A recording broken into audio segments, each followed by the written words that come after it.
Aécio Neves conhece e não votaria, 54%, 32% não conhecem, conhece e votariam são 14%.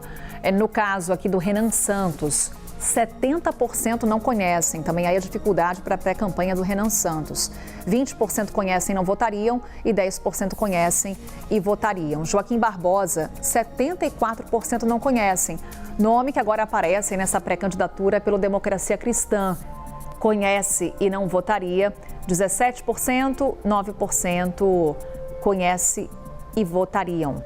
Temos Cabo Daciolo com 65% daqueles que não conhecem, Augusto Cury 78%, Samara Martins 87%, Edmilson Costa, não consigo visualizar ali o número, mas acredito que seja 89%. Enfim, também muitos nomes ali, Theo, que a gente percebe. Uma eleição extremamente polarizada, até mesmo por um maior conhecimento do eleitor com relação aos nomes que são colocados na mesa, Lula e Flávio Bolsonaro. E agora sim a gente vai então acompanhar como é que os entrevistados responderam com relação à avaliação do governo Lula.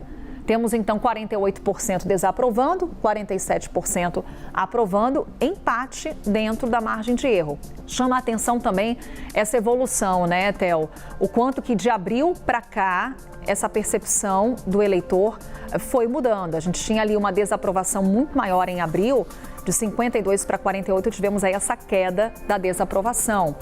Justamente o período que coincide com o anúncio de alguns programas, alguns acenos feitos pelo governo federal durante já esse momento de pré-campanha eleitoral. Sem dúvida, e você vê como uma pesquisa eleitoral ela é de fato um retrato do momento. Você vai ver há um ano, em maio de 2025, 57% desaprovavam o governo do presidente Luiz Inácio Lula da Silva, quando só 40% aprovava. Então, há uma mudança e é natural, quanto mais o tempo passa, mais o cenário vai ficando mais cristalino, quanto mais perto das eleições também vai melhorando essa percepção e a capacidade de analisar esse contexto e o cenário como um todo. Então, nesse momento, é uma boa notícia para o governo do presidente Lula, que chega a 47%, desde janeiro de 2026 não tinha uma avaliação tão boa quanto a que tem nesse momento, assim como, por exemplo, a desaprovação. O governo Lula está com a menor desaprovação ao longo de todos esses últimos meses. Então, é uma boa notícia, obviamente não é garantia de que isso vai se manter por muito tempo, mas mostra um caminho a ser percorrido pelo governo e a manutenção do que tem dado certo. Então, é um ponto importante a se comemorar na pré-candidatura, na pré-campanha do presidente Luiz Inácio Lula da Silva. Mas o histórico mostra que há momentos em que há uma diferença maior e momentos em que há uma diferença menor, inclusive recentemente. Então, esse é um ponto de atenção para a pré-campanha do presidente. Inclusive, esse recorte também deixa claro o momento de polarização do Brasil. Temos aqui os eleitores avaliando a gestão do presidente Lula também, para ilustrar. Temos os números em tela em instantes aí para você. Então, temos avaliação negativa do governo Lula em 38%, 34% avaliam como positiva, regular 26%, 2% não souberam ou não responderam. Ou seja, nesse momento também um trabalho que tem que ser feito pelo governo federal, porque a avaliação do governo Lula ela é negativa ou regular para a maioria. Sem dúvida. E aí um ponto complementar com relação só às tarifas, Carol, que acho que é um ponto importante. Já ia trazer aqui. Desde importante. Que a gente, de um fato novo que surgiu do último mês para esse, que essa pesquisa consegue captar bem, a pesquisa diz o seguinte, sobre as tarifas dos Estados Unidos ao Brasil. 47% concordam com Lula e acham que Flávio Bolsonaro pediu um novo tarifaço contra o Brasil. E 46% concordam com o presidente da República de que as novas tarifas são uma retaliação ao Pix, algo que é extremamente caro. não só o governo, como também a oposição, que reivindica a criação do Pix durante o governo de Jair Messias Bolsonaro. E aí, para finalizar, na avaliação de 47%, o presidente da República representa hoje o discurso de patriotismo e defesa dos interesses do Brasil. Algo que, por muito tempo, o governo de Jair Messias Bolsonaro tentou emplacar na população e no eleitorado. E hoje há uma percepção muito grande, de 47% do eleitorado, de que é o governo do presidente Lula e o próprio presidente que conseguem transmitir essa imagem de patriotismo e de defesa dos interesses nacionais. Entender onde o discurso está colando. Aí a gente coloca na página exatamente o que o Théo Cury está descrevendo, só para você acompanhar conosco esses números, página 102 do levantamento que a gente vai colocar em tela. Porque temos com relação às tarifas propostas pelos Estados Unidos contra determinados produtos brasileiros, um discurso que vem do presidente Lula, um discurso que vem do senador Flávio Bolsonaro. A ver quem está conseguindo conquistar o eleitor a partir do que é apresentado. Então temos a pergunta feita pelo levantamento sobre essas novas tarifas, com quem você concorda mais? Com Lula, que está acusando Flávio de ter pedido um novo tarifaço contra o Brasil, 47%. 35% dizem com Flávio, que diz que pediu a Trump para não impor novas tarifas. 18% não souberam ou não responderam. Então, um pouco também do quanto que esses discursos estão conseguindo ecoar entre os eleitores nessa corrida presidencial.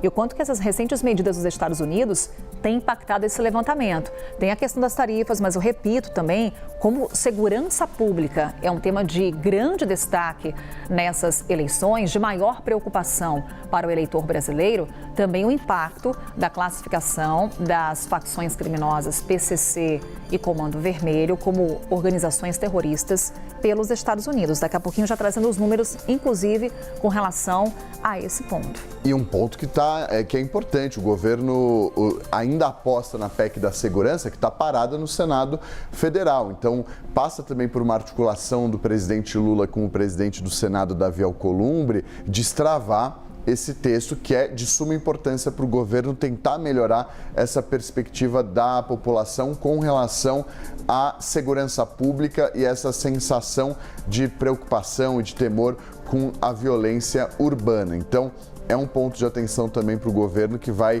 continuar com esses esforços para tentar destravar a PEC da segurança, por enquanto sem nenhuma sinalização do Senado. Agora para a página 93, o questionamento feito aos entrevistados sobre qual foi a influência de Flávio Bolsonaro com relação a essa mudança de classificação das facções para organizações terroristas. Por que eu chamo a atenção? Quando Flávio Bolsonaro se reúne com Donald Trump lá nos Estados Unidos, quando ele vai até Washington, após esse encontro, ele concede uma entrevista coletiva, faz ali um pronunciamento e diz que fez esse pedido ao presidente dos Estados Unidos. Então, a pergunta feita pela Quest foi, na sua opinião, Flávio Bolsonaro influenciou o Trump nessa decisão sobre PCC e Comando Vermelho? 37% avaliam que Flávio não teve influência. 47% avaliam que sim, o senador teve influência nessa decisão do governo americano. O timing aqui ajudou, porque ele fala isso e na sequência vem essa designação pelo governo dos Estados Unidos. O Eli Jonas Maes já vinha trazendo, e a gente também teve conversa aqui com integrantes do governo norte-americano, que já era algo que vinha sendo costurado pelos Estados Unidos, elaborado e que seria de fato tomado. Esse timing ajuda de fato o Flávio Bolsonaro e as pessoas terem essa percepção de que ele teve influência sim nessa designação pelo governo norte-americano do PCC e do Comando Vermelho como sendo organizações terroristas. Então, e aí pega num ponto que o governo Lula patina, que é a segurança pública. Então, nesse ponto, essa influência projeta melhor o Flávio Bolsonaro também por conta do assunto, o assunto da segurança pública. E o governo brasileiro não consegue, tanto que o governo tinha algumas restrições de entrar de cabeça nas críticas a essa decisão para não parecer que o governo é conivente com o crime organizado, com as facções criminosas. Então esse é um ponto que ainda divide muito o governo e faz com que o governo adote uma cautela, que muitas vezes acaba beneficiando Flávio Bolsonaro. Mas tem um ponto que pode pesar contra com relação a essa questão. Vamos aqui para a página 96, porque durante o levantamento é feita a seguinte pergunta: você acredita que essas punições dos Estados Unidos vão prejudicar bancos e empresas brasileiras? Aqui a gente trazendo que sim, para 53%, não para 34%, não sabem, não responderam 13%. Aqui tudo no âmbito dessa mudança de classificação para organizações terroristas. Pois é, então esse timing ele favorece essa conexão do Flávio Bolsonaro com a decisão do governo norte-americano. Isso é bom para o eleitorado dele, mas prejudica quem avalia que isso vai ter um impacto negativo para o Brasil e para as empresas brasileiras. Então, 53% dizem acreditar que essas punições dos Estados Unidos vão prejudicar os bancos e as empresas brasileiras. 34% avaliam que não vai ter esse impacto tão grande quanto se espera da designação do Comando Vermelho e do Primeiro Comando da Capital como organizações terroristas. Fatos novos, então, já influenciando nesse levantamento. Para a gente encerrar aqui, algo que a gente vem destacando na conversa com o Theo Cury, mas também trazendo os números, página 117. Quando a Quest pergunta para o eleitor qual que é a sua principal preocupação nessas eleições, qual que é a bandeira que você busca nos seus candidatos. Violência é a maior preocupação dos entrevistados, para 30%. Corrupção, 19%. Problemas sociais, 16%. Economia, 13%. Saúde, 12%. Educação, 5%. Eu vou chamar a atenção, Theo Cury, com você, para esse aumento que a gente vê de maio de 2025 para junho de 2026 na preocupação com corrupção.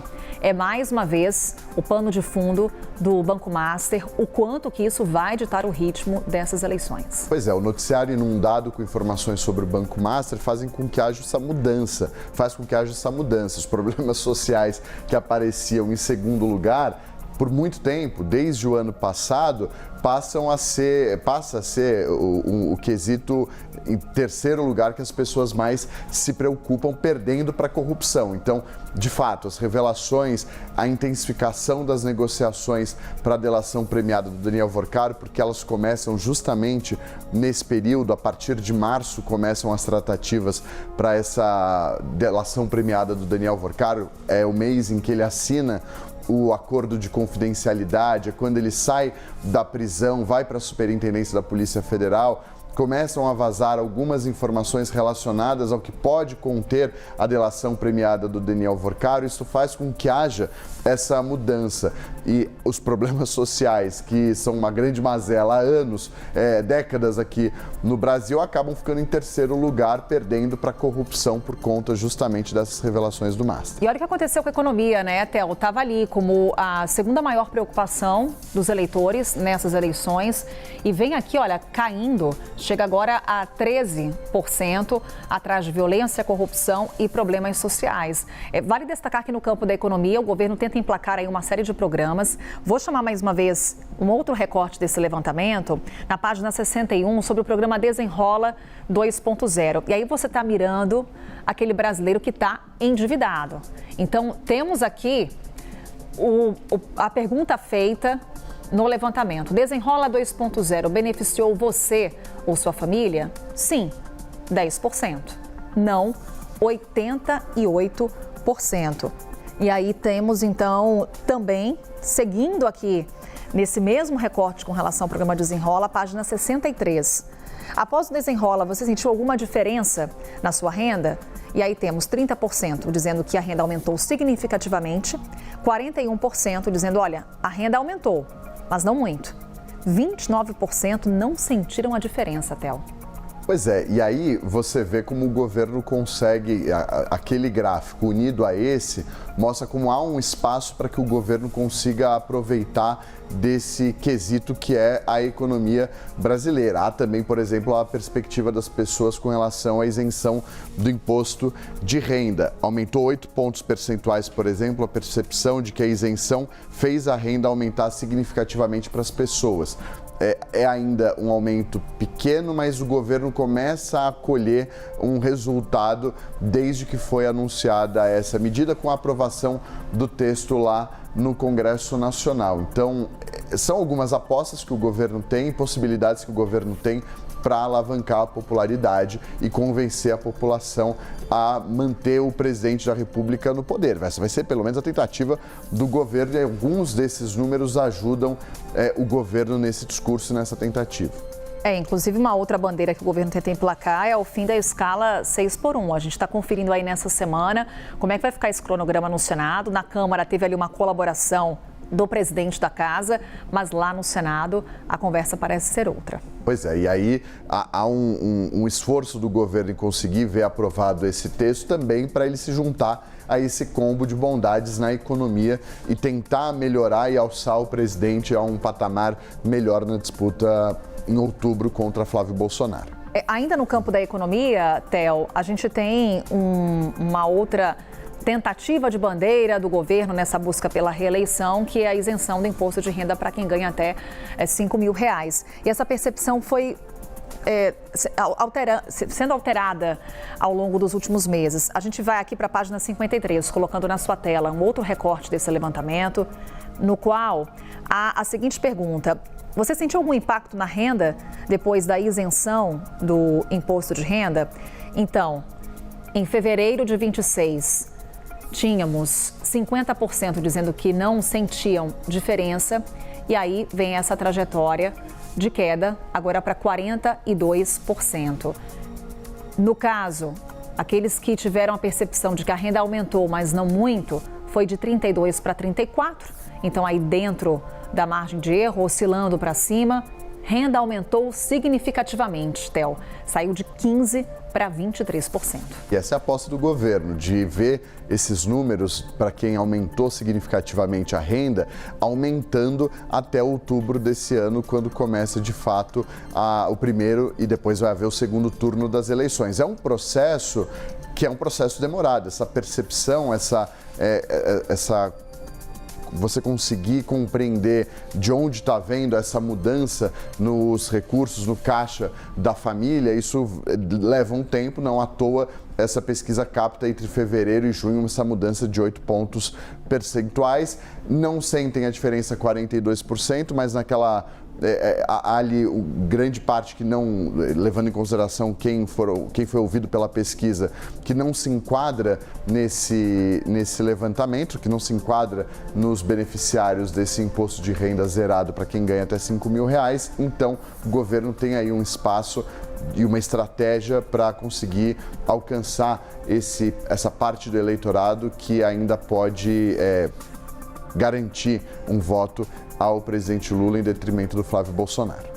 Inclusive aqui, Theo, são tantos os recortes, por isso que estamos estendendo um pouco mais a nossa conversa hoje, trazendo aqui agora mais detalhes com relação a medidas do governo federal, né? Então a gente está falando aqui do quanto que está pegando ou não junto ao eleitor esses anúncios recentes feitos pelo governo. A gente falou aqui do programa Desenrola 2.0, falamos da isenção do imposto de renda para quem ganha até R$5 mil. E aí tem no recorte na página 69 o quanto que estão ou não conhecidas essas novas políticas, esses novos programas do governo. A gente coloca em tela para vocês, por exemplo, você já ouviu falar sobre medidas para reduzir o preço dos combustíveis? 53% conhecem e aprovam. No caso do fim da taxa das blusinhas, também uma medida extremamente popular, que deu o que falar, Theo Cury, quando ela foi implementada e agora na sua extinção, 45% conhecem e aprovam, 42% não conhecem. Quando a gente olha aí para a margem de erro, tem aí um empate dentro da margem de erro quando a gente fala sobre o fim da taxa das blusinhas. Programa Move Brasil, 50% não conhecem. E Programa Brasil contra o Crime Organizado, que a gente falava, dificuldade do governo nessa pauta da segurança pública, 50% não conhecem, também a maioria desconhecendo o que o governo está fazendo nesse campo, está sentindo a violência na pele. Pois é, e aí você vê como aqueles outros gráficos, eles ajudam todos eles se complementam, né? O governo brasileiro vendo uma possibilidade no setor, na área da economia, que já foi uma preocupação maior no passado, como mostra a própria pesquisa Quest, e hoje está em terceiro lugar, se eu não me engano ali, não, problemas sociais são em terceiro lugar, a economia está ainda mais para baixo das preocupações do eleitorado. Ao mesmo tempo, o governo consegue surfar e potencializar essas medidas dele, principalmente com medidas para reduzir o preço dos combustíveis, e essa mais recente do fim da taxa das blusinhas, que teve uma repercussão muito grande no começo do governo, quando foi imposta essa tarifa, e agora uma reação e uma repercussão favorável ao governo com o fim dela. E aí uma dificuldade grande do governo de conseguir o que naquela pesquisa, naquele outro gráfico a gente mostrava que é a maior preocupação, com 30% do eleitorado escolhendo a violência como sendo o seu maior temor social. Hoje, o governo brasileiro não consegue dar uma resposta por meio de seus programas, que sequer são conhecidos e sequer são aprovados como deveriam pela população, para que o governo pudesse ter essa resposta positiva nas urnas. A gente está falando das dificuldades do governo, também apontar dificuldades, por exemplo, para a pré-campanha de Flávio Bolsonaro. Quando a gente olha, agora eu vou trazer os números, há pouco eu citava, mas agora a gente vai ver em tela, na página 73, a pré-campanha de Flávio Bolsonaro buscando se distanciar do caso Master, porque olha só a percepção do eleitor. A Quest fez a seguinte pergunta: quem foi mais afetado negativamente pelo escândalo do Banco Master? E agora em tela, com os números, fica mais visível para você o que está impactando o senador e a família Bolsonaro. Perceba aqui que a maioria acredita que todos foram impactados negativamente devido a esse escândalo. No caso específico da família Bolsonaro, um crescimento de março de 26 para junho de 2026 de um impacto negativo. Foi de 11% para 16%. O governo Lula se manteve aí na casa dos 10%. Supremo Tribunal Federal teve uma queda de 13% para 7%, justamente por conta da revelação dessas conversas do Flávio Bolsonaro e Daniel Workari. Isso acabou ofuscando até então o que vínhamos acompanhando em termos de revelações envolvendo o Supremo Tribunal Federal. Banco Central foi de 5 para 4, Congresso de 3 para 2, 1% não responderam, se mantém aí na casa dos 16%. Para você ver, e aí o tempo aí ele é crucial para isso. O Supremo Tribunal Federal praticamente cai pela metade essa avaliação de que o tribunal e seus ministros foram mais afetados negativamente pelo escândalo do Banco Master. Num primeiro momento, as revelações envolvendo a esposa do ministro Alexandre de Moraes, o próprio ministro Dias Toffoli, com os negócios que se cruzavam com empresas do conglomerado do Daniel Workari, inclusive com aquele resort no estado do Paraná. Tudo isso acaba sendo deixado de lado com as novas revelações envolvendo o Flávio Bolsonaro, em especial com as divulgações das reportagens pelo Intercept Brasil, que mostram aqueles áudios do Flávio Bolsonaro cobrando Daniel Workari para pagar milhões de reais para o financiamento do filme Dark Horse, que conta a trajetória de Jair Messias Bolsonaro na presidência da República. Theo Cury, a gente, claro, vai seguir aqui acompanhando todos os recortes, trazendo todas as informações com relação a esse levantamento que acaba de ser divulgado, mas com grande destaque principalmente para esse cenário aí de segundo turno, eventual segundo turno entre Lula e Flávio Bolsonaro. Manchete agora no site da CNN Brasil, e todos esses números também estão disponíveis por lá. Daqui a pouquinho a gente conversa mais, hein, Theo? Combinado, Carol. Até já. Até. Vale lembrar que a pesquisa Quest ouviu 2.004 eleitores entre os dias 5 e 8 de junho, margem de erro de 2 pontos percentuais para mais ou para menos. Nível de confiança de 95%.